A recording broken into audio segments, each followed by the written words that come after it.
un buen elemento para poder generar un antecedente y que allí se genere alguna ley que regule el tema. Lo que estamos haciendo es divulgar nuestra misión, que es parar el crimen psiquiátrico. Lo estamos haciendo con la Comisión de Derechos Humanos del DF, con Luis de la Barreda, lo estamos haciendo con la Comisión Nacional de Derechos Humanos, con el doctor Luis Soberanes, para que nos apoyen y insistirle al director de la Secretaría de Salud en el área de la salud mental, que es Horacio Reza, que nos diga cuántos pacientes psiquiátricos hay.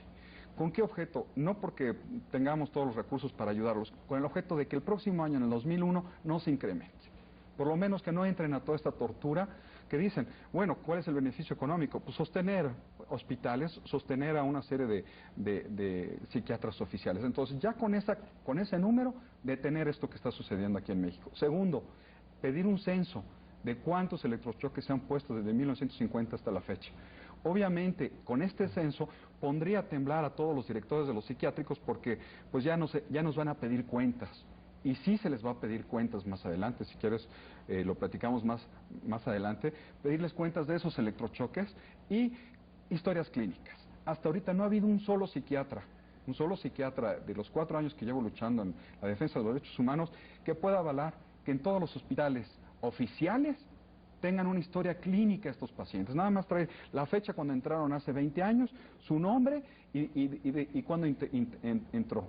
No, ni siquiera trae estudios, y menos los privados, como en la clínica San Rafael, que no se puede tocar esa clínica porque, según esto, los defiende un exsecretario de Salud, ¿no? Ramón de la Fuente.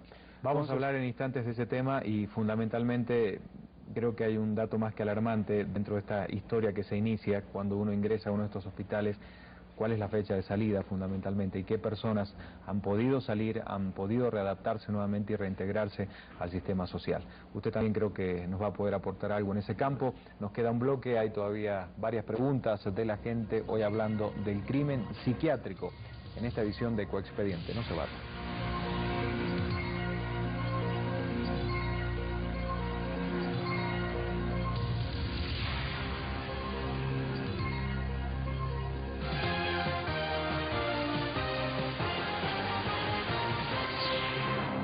Con nuestros invitados, escuchemos el testimonio de una persona familiar de alguien que estuvo internado en un hospital psiquiátrico. Esto nos dijo. Y la denuncia concreta es de que aquí se estaría utilizando a las pacientes jóvenes a los efectos de embarazarlas y que los bebés serían retirados por personas extrañas a los efectos de que sus órganos sean traficados en el exterior. Son muchas las denuncias que pesan contra los hospitales psiquiátricos o estos centros de rehabilitación. ¿Cuáles son las más fuertes? Estamos tratando de vincular una responsabilidad entre el diagnóstico del médico psiquiatra y las responsabilidades de tipo civil y penal. ¿Qué quiere decir esto? De que si el diagnóstico no mejora la calidad de vida del paciente y lo deteriora y lo inhabilita a trabajar, tenga una responsabilidad civil el psiquiatra.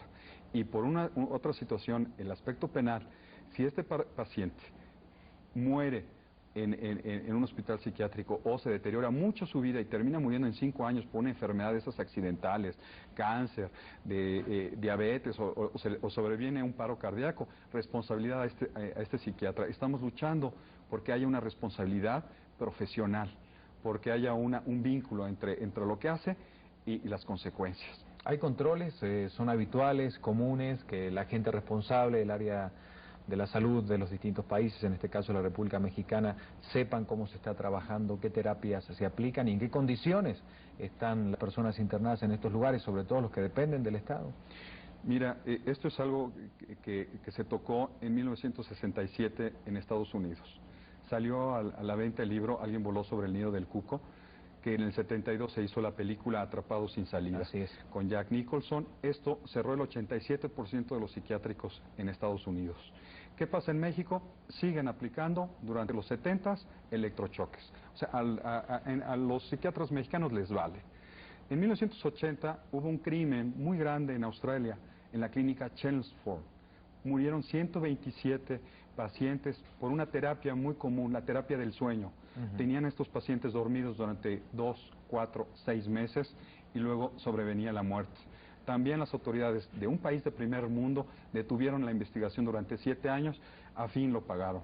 Se les indemnizó a estos pacientes. En México, en los 80, siguen habiendo este tipo de maltrato, lobotomías, psiquiátricos, electroshocks y gasoterapia. Acabo de escribir este libro que se llama Más vale una colorada que 100 descoloridas. Ojalá frene, detenga un libro todo este tortura, todo este maltrato psiquiátrico, y ojalá también ayude a mis hermanos de Centro y Sudamérica, que es lo único que puede hacer algo por estos pacientes. Nadie les cree, nadie les habla, y como habló José Andrés, después de estos tratamientos la persona deja de tener ese brillo humano, pierden sus sentidos, pierden todo su valor, entonces es más difícil ayudarlos.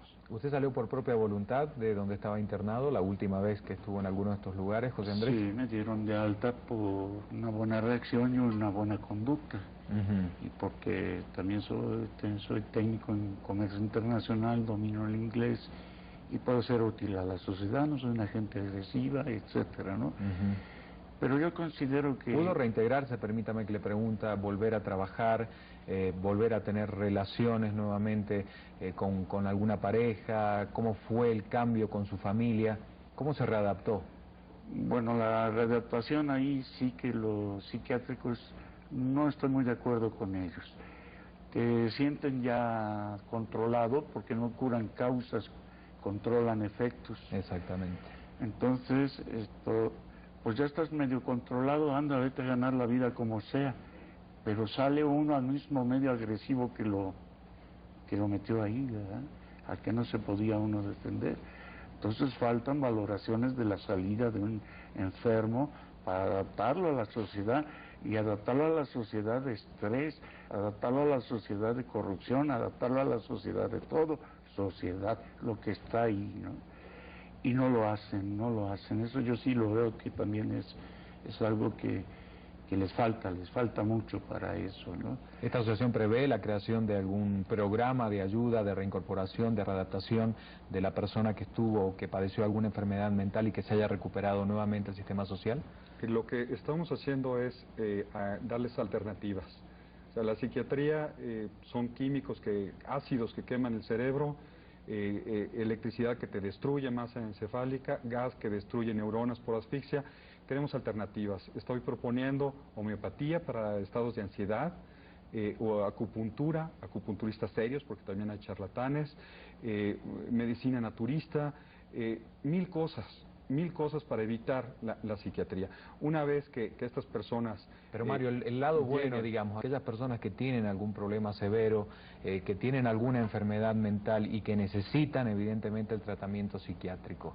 O sea, sería importante también orientar a la gente en qué casos o qué elementos debe tener en cuenta cuando tiene que buscar algún lugar de estos como asistencia, porque en muchos casos el seguimiento y el tratamiento es necesario. Entonces, ¿cómo darnos cuenta? ¿Qué elementos hay que tomar en cuenta? Creo que eso es lo que hoy podemos aportar a la gente que tiene algún tipo de este problema. Después de ver este programa, nadie con alguna persona con un trastorno mental seguramente va a querer llevarlo a un hospital psiquiátrico, pero debe haber lugares buenos, donde la atención sirva, donde haya tratamientos alternativos y nuevos. ¿Qué hay que tener en cuenta? Creo que eso es importante decirlo. No podemos negar de que hay enfermos mentales, de que hay situaciones bastante críticas y que sí necesitan una asistencia. Yo lo que estoy recomendando es...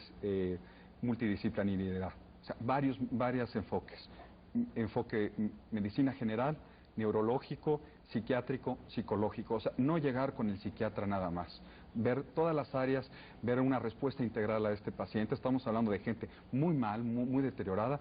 Ese sería el enfoque, que busque información, que no se vaya nada más con una línea.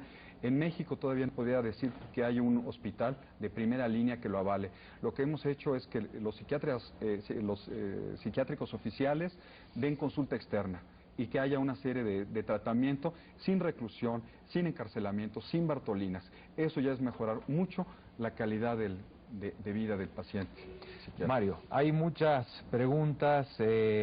Dice ahí si existe algún programa de auxilio para la gente de provincia. En este caso nos están escribiendo para saber si fuera de lo que es el DF la gente tiene posibilidades de acceder a algún tipo de programa o si esta asociación está funcionando en